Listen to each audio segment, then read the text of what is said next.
So when you're doing battles and stuff, is it all freestyle or do you kind of plan out a routine? Personally, when I battle, I have not a choreographed routine, but I have like maybe 3 combos or moves that I feel like I want to do. The other part is just allowing the music to like just feeling the music and kind of freestyling through it, but have some type of plan just so I don't repeat moves. Because if I freestyle each time, a lot of the time people find themselves repeating moves, and that's like a deduction from like the judges. Oh, when you're freestyling, because you say you don't want to repeat moves, how long are these?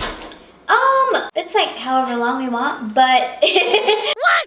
Is it really? Yeah. Like you don't have like it's like not like There's 1 minute and 1 minute. Okay, so it's like an average. There's no time limit, except open style battles, they have time limits because in open style battles, people tend to go on and on and on. Versus breaking, it's more energy consuming and physical, and people tend to have shorter rounds, so maybe 45-second rounds. But there's no limit to the round. Gotcha. Wow, it's so creative. Like I'm just picturing you learned the basics on beam. Now do whatever you want. Like, that would be so interesting. Like, okay, you now know a handstand for bars in giants. Do what you want. Do what you want with it. Like it's so different. I like the freedom of it though. Yeah, I do too. Definitely, because you can let your creativity flow. Do you ever get nervous that like what you're doing looks out there or not accepted yet? Because it's a very judgmental thing. Yeah, it can be very judgmental because people have different opinions and people have their own opinion. But I think the cool part about it is that we can be ourselves, and that's the whole point, is everyone looking different because no one wants to look the same. That's true. It being that type of culture, people want to look different, and style and originality is a huge thing. Yeah, it's super important. Like I always hear all my mentors are like, originality is key, make sure you have style. The difference is the highlight of the culture. Because like I feel like when I'm in a dance class, I'm like I look like an idiot, and like I can't feel the music because I'm just like I just look like an idiot. It's interesting because every time you go and break, you have to come up with something like new every single time, but like on the spot, kind of. Yeah, that's like just freestyling, whether it's breaking or other types of dance. I'd say freestyle, you just create everything on the spot. That's what I want to learn how to do. What's the word? Improv. Improv. Yeah. Oh yeah. Hard for me at least to do. No, it is still hard for me, but it's something I worked on a lot like the past 2 years because I noticed it was like a weakness of mine. And then as I was practicing just like freestyle more and more and more, it's kind of like a muscle. You just train it, get stronger and stronger. And now I feel like I could put on music and just dance to it how I want. And a lot of it is actually mental. It's like accepting what I do in the moment instead of like being judgmental of it. And kind of just go for it. Yeah, just like go and like not really care.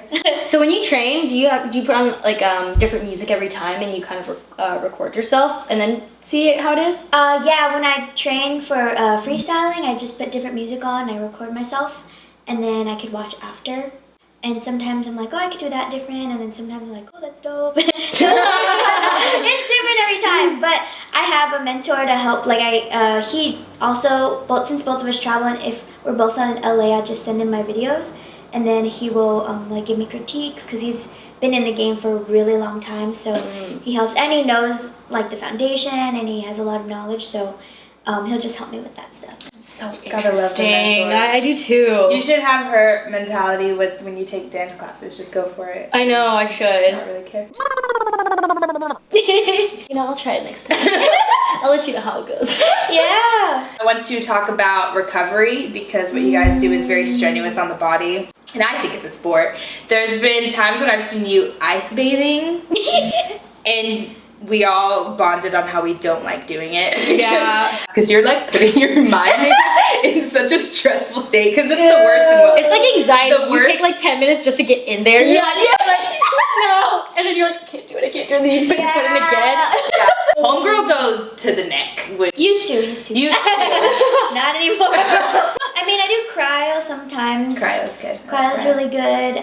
Ice, I cannot do ice anymore. Like, maybe you were just talking about recovery was really, really important, but I think you said that helped you. Did it? I think that Did it help me or did I get scarred from it?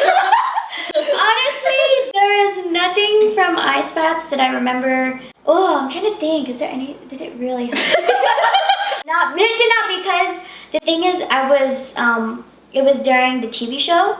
And we were dancing all day, every day, and even sleep, we didn't get enough sleep. So we didn't get enough rest time. And I think if you do something like an ice bath and then you don't allow yourself to rest and allow it to actually, the do benefits. Its job. Yeah, then you're not gonna feel the benefits. So I didn't get any That's a good pointer. So guys, if you yeah. think about ice bathing or doing anything, make sure you actually give yourself recovery time because that's not. Well, it's just kind of not a quick fix. It's kind of like cupping. Like you need to drink lots of liquids after cupping, and you need to flush it out. It's like you can't just be like, boop, and then okay, should feel better.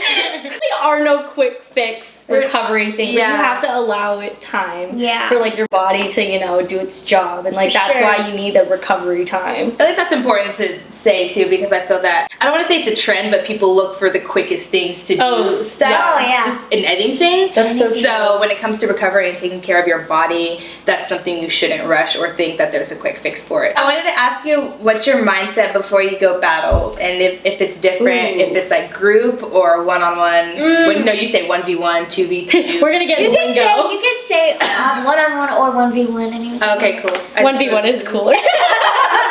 So when I do solo battles, I am definitely more serious than when I go into 2 versus 2 or 3v3 or crew battles because I'm the only one that's competing and I'm representing just myself. You need more rounds for solo battles versus if it's 2v2, you take turns so you don't have to do as many rounds. Okay. So definitely take it more serious. So normally when you go to an event, they have an open bracket, meaning boys and girls, and then they have a separate B-girl bracket with just girls. Do you battle against guys too? Yes. Whoa. So that's the a lot of people, especially girls, they just do the B-girl battles, but me and I know some other girls, we try to enter the open bracket too because it's just a good challenge and just to represent for the girls because B-girl scene is very small.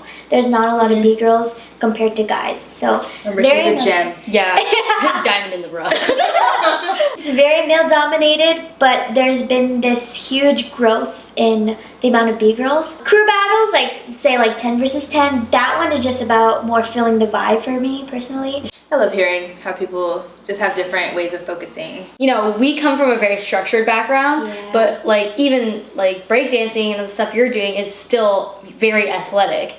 So, and you're also competing, but just in a different way. So it's so neat to listen and understand what your mindset is going in. Because I think we're taught a mindset and you kind of teach yourself a mindset. Yeah, it's very, also because it's not as developed as gymnastics. I remember we were saying in the car how gymnastics was started in what? Oh yeah, BC? Some in the nude. What is it? Ancient Greece? and it was done in the nude, guys. On real horses. Can you imagine? If you want to do gymnastics, you have to be nude. Sorry.